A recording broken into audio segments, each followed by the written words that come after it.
She was just a homeless maid struggling to survive on the streets, with sick parents waiting back home. Rhoda Afua, only 24, had left her village chasing a dream, only to be betrayed, abandoned, and forced into a life of hardship. But one fateful day, she found a man beaten and left to die by the roadside. What she didn't know was that this man was a billionaire, and he was her long-lost brother.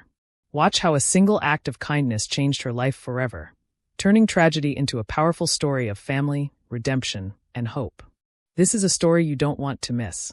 So sit back, relax, and grab your popcorn. If you're new here, subscribe and hit the notification bell so you never miss a story like this.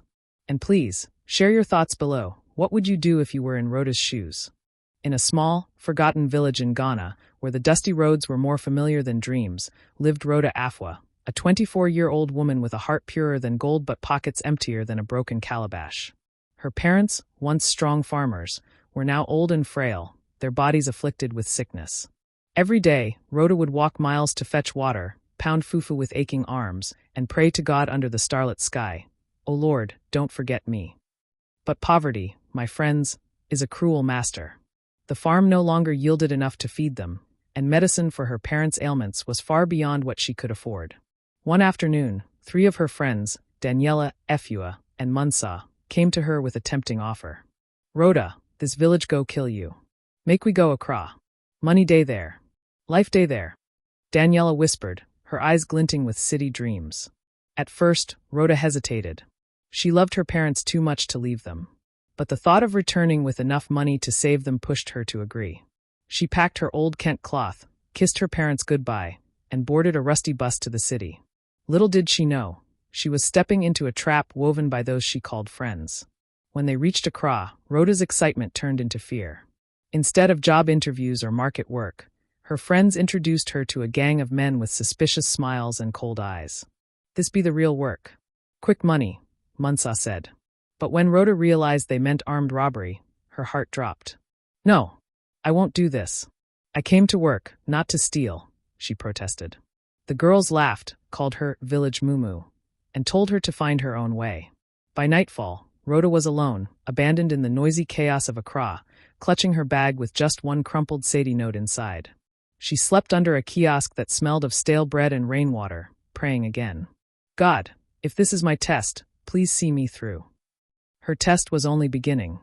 2 weeks passed. Rhoda had learned to survive by begging and doing small chores for food. She sold sachet water on the roadside when she could, and sometimes, strangers would give her leftovers. Life was tough, but she never stole a single coin. One rainy night, as she walked past a quiet junction in East Legon, she saw something that made her freeze, a man, badly beaten, lying half dead in a muddy gutter. Blood trickled from his head, and his breathing was shallow. People passed by quickly, muttering, "E be armed robber way dem beat." Others shook their heads and walked on. But Rhoda couldn't ignore him. She thought of her sick father. "This could be someone's papa. I can't leave him here," she whispered. With trembling hands, she hailed a taxi and begged the driver to take them to the hospital. "Madam, you get money?" he asked.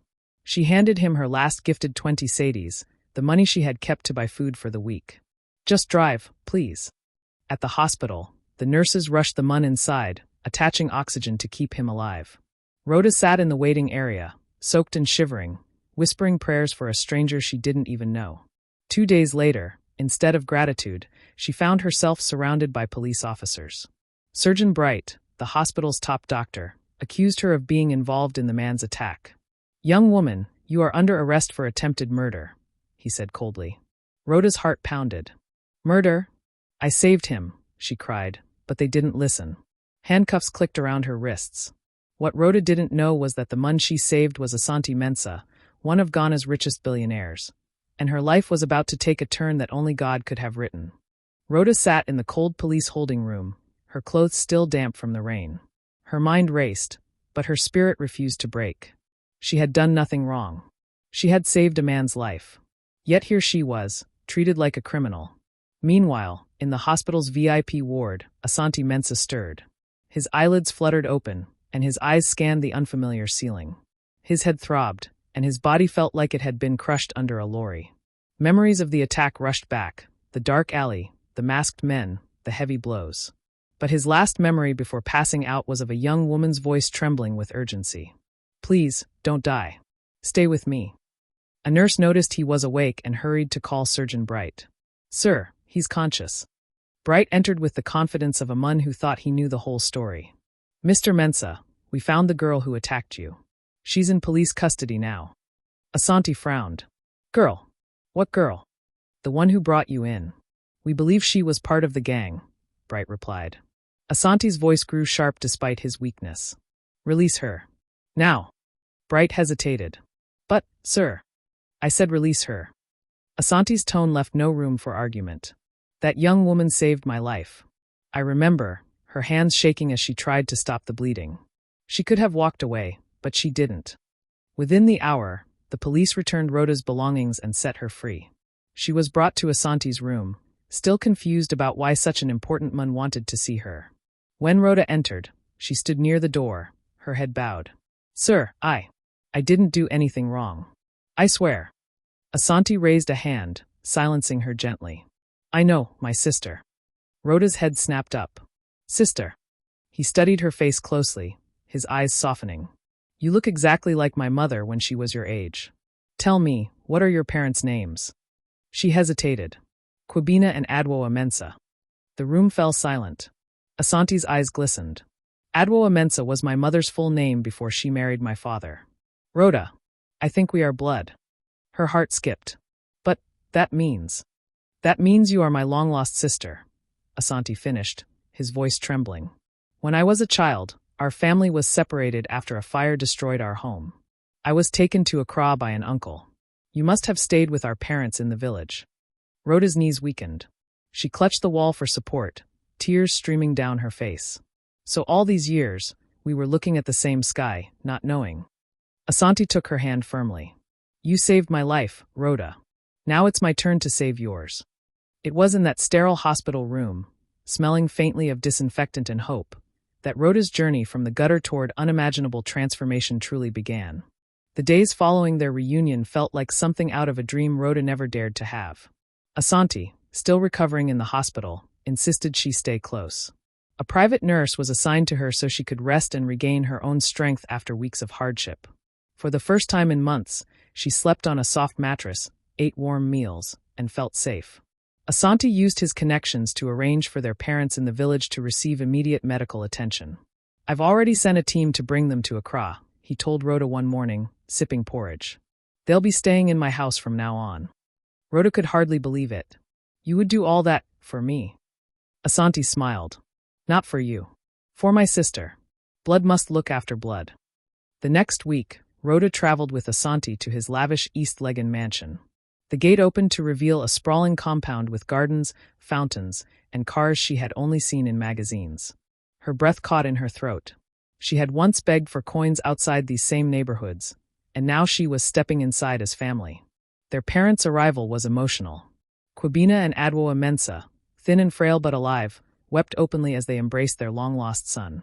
"We thought you were dead," their mother sobbed. "We thought the fire took you from us forever." Asante knelt before them. "Forgive me for not finding you sooner. But God's time is the best time."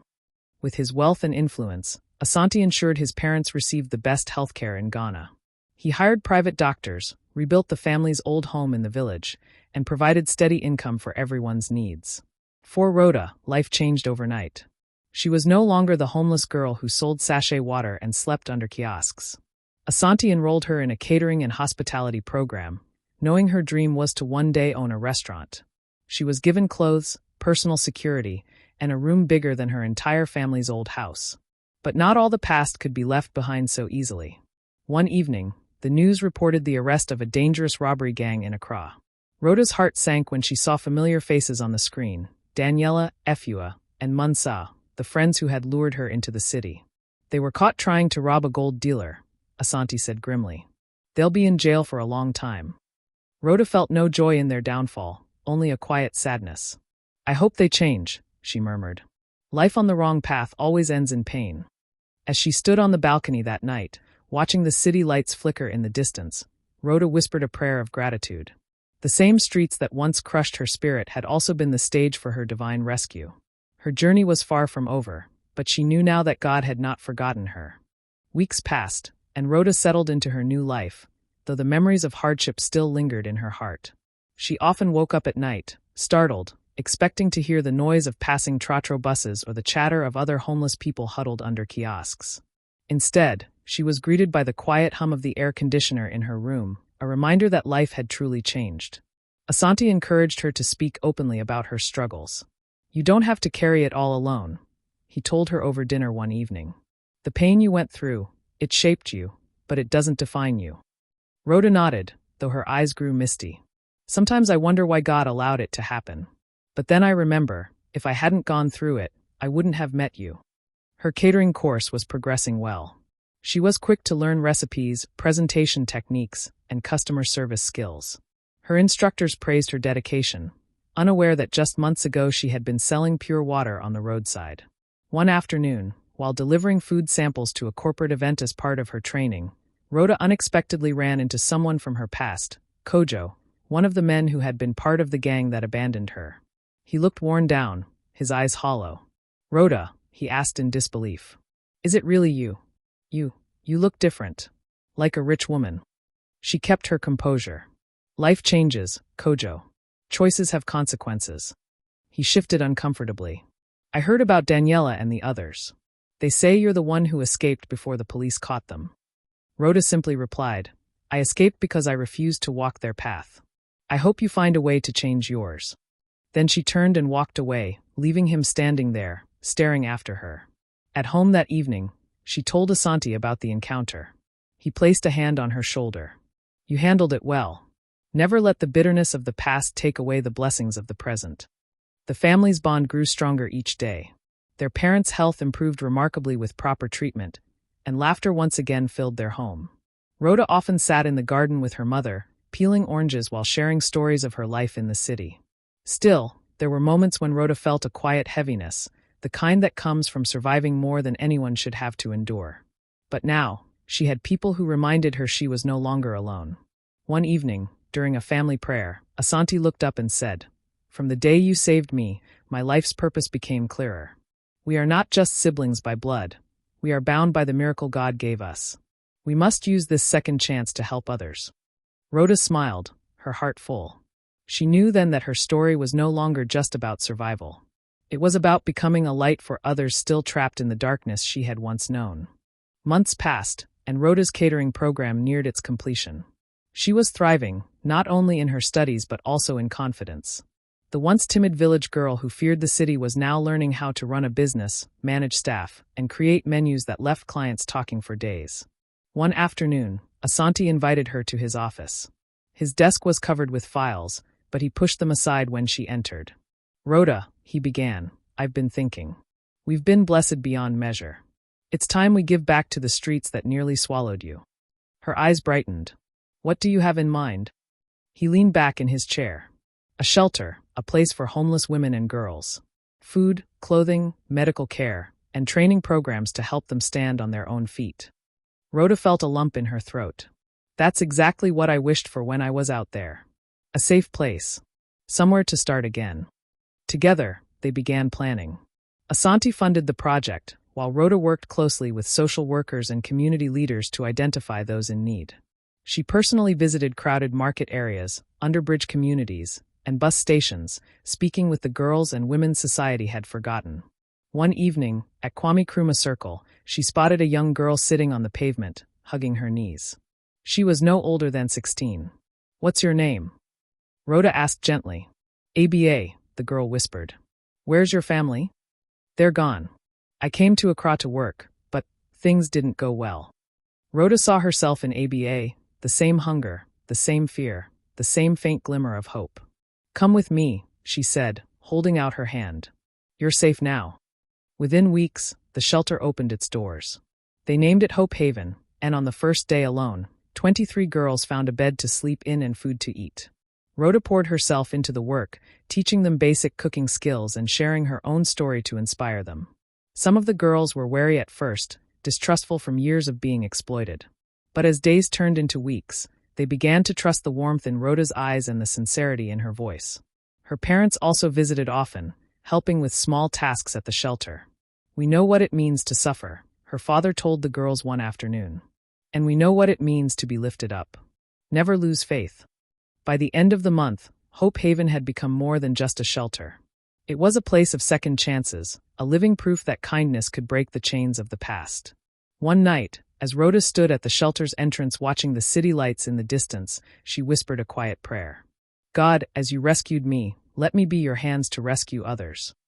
Hope Haven quickly became known in Accra. Journalists wrote stories about it, and social media posts praised Rhoda for her heart and determination. But with recognition came challenges. One afternoon, a wealthy businessman named Mr. Badu visited the shelter. He wore an expensive agbada and had the air of someone who expected doors to open for him wherever he went. He toured the facility with Asante and Rhoda, nodding at the clean dormitories and stocked kitchen. "This is impressive," Mr. Badu said. "I want to make a large donation. But," he paused, glancing at Rhoda, "only if you personally agree to work with me on some private catering contracts. No receipts, no questions asked." Rhoda immediately sensed something was wrong. "You mean work outside the shelter?" she asked. "Yes. You'll make a lot of money, and I'll double my donation here. But we won't tell the tax people about it," he replied with a sly smile. Asante's face darkened, but he allowed Rhoda to speak first. She took a deep breath. "Mr. Badu, I appreciate your offer, but Hope Haven was built on honesty. I can't accept money that comes with hidden terms." Mr. Badu's smile faded. "You're turning down millions of Sadies? For the sake of principles?" "Yes," Rhoda said firmly. "Money without integrity is a curse, not a blessing." He left without another word, but later, rumors began circulating online, lies about Rhoda mishandling donations and running the shelter for personal gain. Some of the girls grew anxious, fearing the shelter would close. Asante called a meeting with the staff and residents. "Listen to me," he said, standing beside his sister. "This place stands because of truth and God's favor. No rumor can destroy what is built on righteousness." Rhoda spoke too. "I've been called names before. I've been accused of things I didn't do. But I will not let lies stop me from helping you. We will keep moving forward." Encouraged by their words, the shelter community united. Supporters who truly knew Rhoda doubled their efforts, sending more food and clothing donations. Within weeks, the false rumors died down. One evening, as Rhoda left the shelter, she saw Aba, the girl she had rescued, walking towards her with a wide smile. "Sister Rhoda," Aba said, "I passed my catering exams. I can work now." Tears filled Rhoda's eyes. "That's the best news I've heard all week. You're proof that this place works." They hugged under the warm glow of the streetlight, and Rhoda silently thanked God for giving her the strength to choose integrity over quick gain. The test had come, and she had passed it. Her past had taught her the value of survival, but her faith had taught her the value of doing it the right way. As Hope Haven grew in reputation, it began attracting the attention of influential figures across Ghana. Invitations poured in for Rhoda to speak at conferences, charity events, and women's empowerment programs. She accepted some, but her main focus remained on the shelter and the girls who called it home. One rainy night, as Rhoda was reviewing the shelter's budget, she received a call from the police. A familiar name made her freeze, Daniela. "She's been arrested again," the officer said. "This time for attempting to defraud a foreign investor. She's asking to see you." Rhoda's first instinct was to refuse. Daniela had betrayed her trust years ago, leading her into danger. But something in her heart urged her to go. At the police station, Daniela looked nothing like the proud, city-smart girl she once knew. Her hair was unkempt, and her eyes carried the weight of hopelessness. "Rhoda," she whispered, "I don't deserve your time, but I'm begging you, help me. I've lost everything." Rhoda listened quietly. "Daniela, I warned you years ago that the path you chose would destroy you. But you still have a choice now. If you truly want to change, I will help you, but only if you're serious." Tears streamed down Daniela's face. "I'm tired of this life. I want out." Using her influence, Rhoda arranged for Daniela to be part of a rehabilitation program connected to Hope Haven. It wasn't an easy decision. Some staff members and even a few of the girls objected. "She's dangerous," one said. "What if she spoils what we have here?" Rhoda answered firmly, "If we only help people who've never done wrong, we're not rescuing anyone. Everyone deserves a chance at redemption." The following weeks tested Daniela's resolve. She struggled to adjust to the discipline and routine of the shelter. At times, She lashed out, wanting to quit. But Rhoda never gave up on her. "You're here because I believe God can change any heart," she told her. Outside the shelter, another storm was brewing. A sudden drop in donations threatened their monthly operations. Food supplies ran low, and bills began to pile up. Asante offered to cover the deficit immediately, but Rhoda hesitated. "I don't want this place to depend on one person's pocket. If we're going to survive long-term, we need a sustainable plan." That night, she prayed with the girls for provision. The very next morning, an unexpected call came from a major Ghanaian television network. They wanted to feature Hope Haven in a national documentary about women overcoming adversity. The exposure brought in a flood of support: food, clothing, funds, and even job offers for the girls. The shelter's survival was secured, and Daniela, moved by the kindness she had received, finally began showing genuine change. Rhoda realized that sometimes, the greatest breakthroughs come just after the darkest storms. Months passed since the shelter's story was aired nationwide, and the impact was greater than anyone had imagined. Donations poured in steadily, and more girls were able to receive training, education, and a safe place to rebuild their lives. Rhoda, though grateful for the growth, remained humble, often reminding everyone, "This place exists because God saw me when no one else did." One morning, a sleek black car pulled up outside Hope Haven. Out stepped an elderly woman in rich Kent cloth, supported by two assistants. She introduced herself as Madame Arabaki, a retired business tycoon. "I watched your interview on TV," she said to Rhoda. "I was moved. You reminded me of myself many years ago, a young woman who had nothing but her faith and determination. I've decided to support your work in a big way." Rhoda smiled politely, unsure what big meant. Madame Araba continued, "I am donating a fully furnished 3-story building in OSU to be your second shelter. And I want to sponsor a scholarship program for your girls to study both in Ghana and abroad." The announcement left everyone speechless. Asante clasped his sister's hand tightly. "You see, faithfulness brings reward." Within weeks, the second shelter opened its doors. Named Hope Haven East, it doubled their capacity, allowing them to rescue more women from the streets and abusive situations. In the middle of this joy, Daniela came to Rhoda one evening. "I've been accepted into a vocational fashion program in Kumasi. I wouldn't be here if you hadn't believed in me." Rhoda hugged her. "Make the most of this chance. And remember, the same grace you've received, pass it on to others." The day Daniela left, many of the girls wept. It was proof that real change was possible, even for the most broken. Life for Rhoda's family also transformed completely. Their parents, now healthier than they had been in years, enjoyed the comfort of their new home and the joy of seeing their children united. Kwabena often told visitors, "God can restore what was lost, even after many years." One weekend, Asante invited Rhoda to a private event at one of Accra's luxury hotels. Unknown to her, it was an awards ceremony organized by a national humanitarian group. When her name was called for the Humanitarian of the Year award, she froze in shock. As she walked to the stage, the audience stood in applause. Rhoda accepted the award with tears in her eyes. "This honor is not mine alone," she said into the microphone. "It belongs to every girl who chose hope over despair, every donor who believed in our vision, and most importantly, to the God who turned a homeless maid into a vessel of change." The applause grew louder, echoing the truth that her journey had become more than survival. It had become a testimony. Rhoda stood at the balcony of her new office, overlooking the bustling city of Accra.